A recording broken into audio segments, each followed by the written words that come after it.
Good morning po mga kalapatids. Kami po ang Roald and Hans Makatangaylop ng Candelaria, Quezon. Yun, syempre bago ulit natin simulan tong video to, sir, maraming salamat po sa pagpapa-unlock na makapag-loop business sa inyo. Tapos syempre shoutout sa Kalapatids Speeds kay Boss Ronald Gonzales. Yan sir, pwedeng malaman ano pong naging achievements nyo nitong katatapos lang na South Race? Sa club namin, sa ARPQ, bali nag third 6-8 kami sa top 10 YB category. So bali tatlong ibon namin yung pumasok sa top 10 sa overallan. Tapos ay marami pang mga categories na nakapwesto yung aming ibon. So bali yung ang isa pa sa pinaka maganda na ibinigay sa amin ni Lord ngayong taong ito is yung 15th PHA National MacArthur Race. Bali nag third clacker kami ng South Sector. Ayan, congrats sa inyo sir. Ayan sir, pwede makita po yung ibon? Pwede naman po sir. Yun, tara, samahan nyo kami mga Kalapatids. Let's go.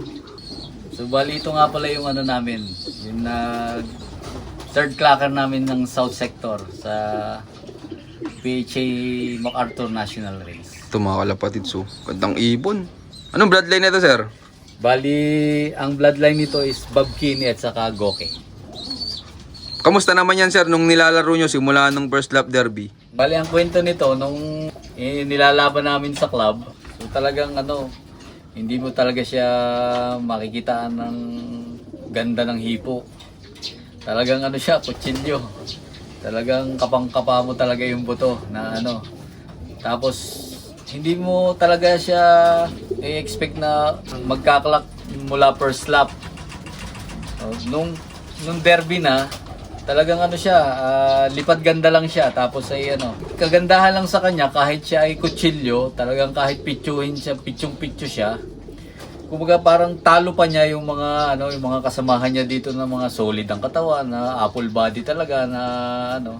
Kasi pag dumarating ito, kumbaga parang relax lang siya, parang sa malapit lang inihagis. Hindi katulad nung iba na ano, magaganda ang katawan na talagang dapa na pagka nalanding dito, dapa na.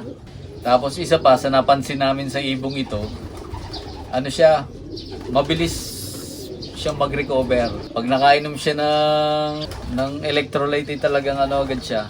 Parang nag-recover na agad, naghihinguto na agad. Hindi katulad ng iba na talagang ano, tulog pa, tulala. Pero siya, ano na agad, parang ano na agad, naglilipad na, naghihingot, parang relax na siya agad.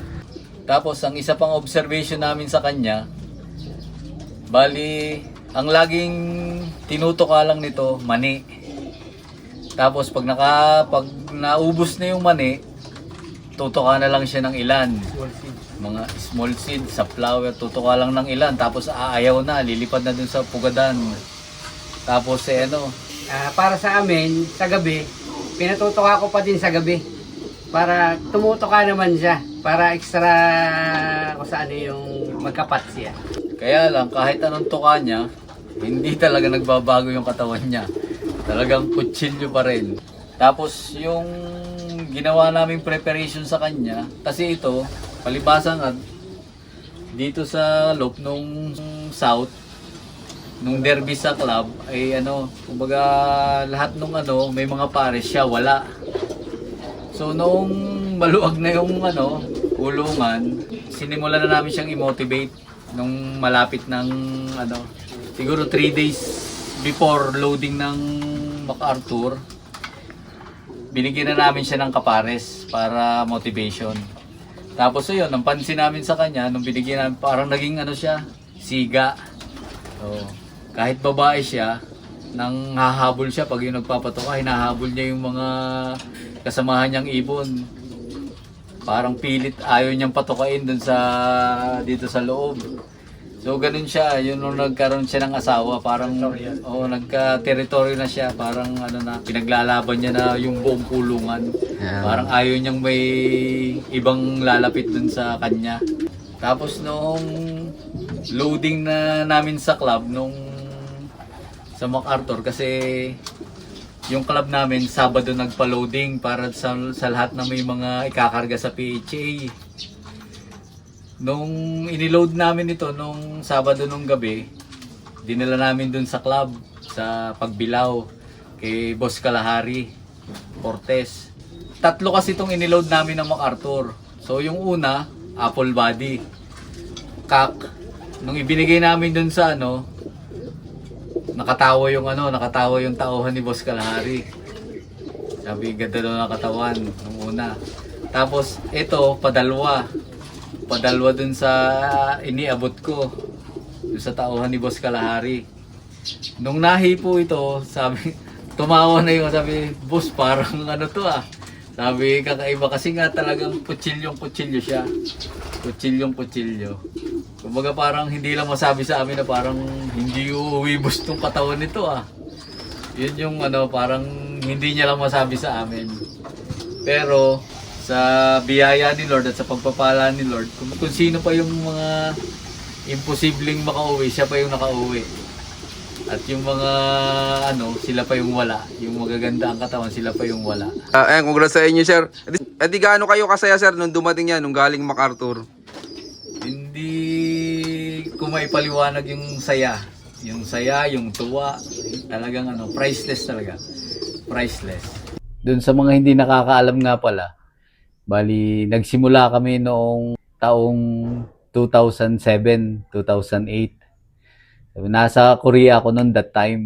Una, namili ng mga breeders noon. Yung mga winners at saka yung mga family of winners. Mga binili din namin noon that time. Tapos si utol ko noon yung nag-aalaga. Bali ako yung yung nagtutok sa ibon yung last time na ako yung nasa Korea. Bali, tinatawagan ko siya kung anong gagawin, kung anong pabaon. Ayos naman at yung pumesto naman yung ibon. Sa UPS, third place, Ilagan Isabela. Manila pa ang kalaban namin noon, last time mo. So yun yung unang laban namin noon na 3 club agad yung sinalihan namin noon eh. Nung time na yon, may club dito sa Candelaria, tapos sa Laguna, 2, tapos yung UPS. Yun yung mga sinalihan naming club dati. In God's grace naman, pumesto yung mga ibon agad namin, yung mga naging paanak ng mga nakuha naming mga breeders. Tapos nung pumesto kami nung noon sa UPS, sa LRPC, sa Grupo Pilipino, so bali doon na kami nag-focus. Bali yun yung Babkini, yung Ganus, at saka yung Ben Mayberg na nakuha namin kay Dr. Napisa that time. Tapos, ayun, by chance naman, taon-taon, bali, nag-upgrade kami ng aming bloodlines, tapos nag-i-infuse kami ng mga local bloodlines na yung family of winners din na So kaya hanggang ngayon, yun pa rin yung mga gamit naming mga linyada. Doon pa rin kami, yung base bloodline pa rin namin na 3, doon pa rin nakapokus yung aming breeding. Tapos infuse na lang dun sa mga bagong mga bloodlines na na-acquired namin at saka dun sa mga tropa namin, dun sa mga kaibigan namin at mga kumpare. Yung 3 bloodlines namin, sinubukan naming pagsamasamahin. Dun lumabas dun na lumabas si McLady. So bali si McLady noong 2017, siya yung solo MacArthur Clacker sa club, sa CQPRC noon that time. Tapos lumaban na kami, tapos kami ng PHA. Parang nagkaroon na ng MacArthur PHA noon. Sumubo kami para isang beses, hindi kami pinalad. Yung ibon namin nahuli sa doon sa Impanta, parang doon nahuli yung ibon namin noon ay kinarga sa PHA noon. Yung first time namin sa PHA ng MacArthur na sumali.